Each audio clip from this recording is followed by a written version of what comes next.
dilutions of watercolour allow for endless possibilities of tone and hue across this paper. And interestingly, every colour has a possibility except for white, because you use the paper as the white, and the different applications of paint allow that to shine through from behind. Similarly, I'd never use a black, but mix up lovely combinations between different Prussian blues or ultramarines with umbers and siennas, and how that gives a real richness to the colours.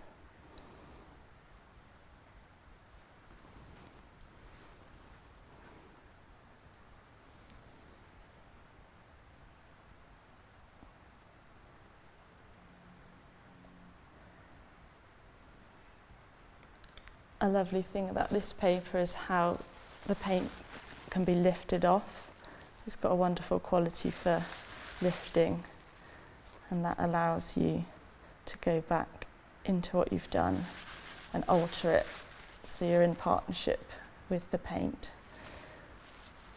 and you can kind of tease it into different shapes that you might like, but ultimately let it lead your actions.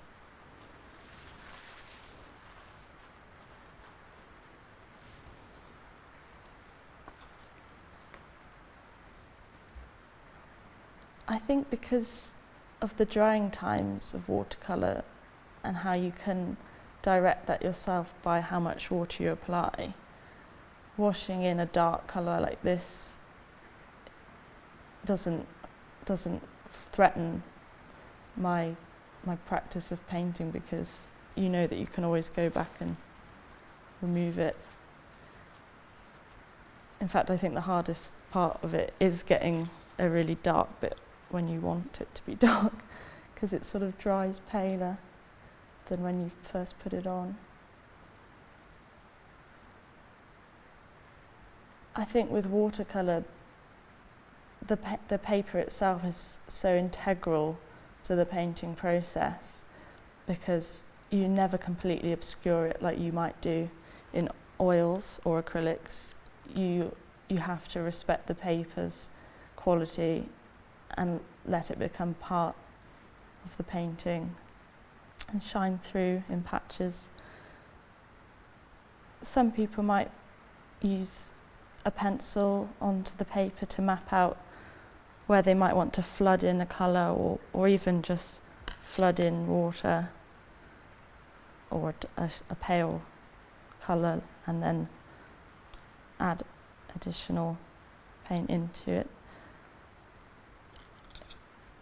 Or you might choose to not use a pencil at all and just use a thin line that will dry quickly.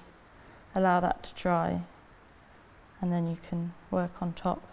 So there's a history integral to these paintings. And it's up to you how much of that you want to allow to show through, because you can let it dry in a crisp shape,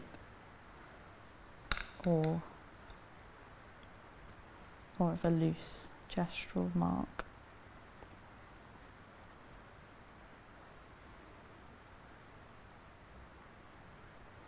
And if you didn't like that, like I didn't really like that crisp line, you can, if you're quick enough, you can just tease it away and then lift it off.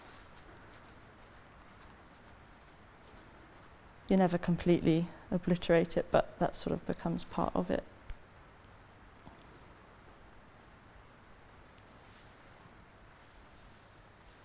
I think using watercolour in this way is incredibly relaxing and freeing. I'm not worrying about a figurative composition, or even about a particular intended atmosphere or mood. Perhaps that might come through afterwards, but it's very much just an act that you live in the present and enjoy. and you kind of are working in partnership with the paint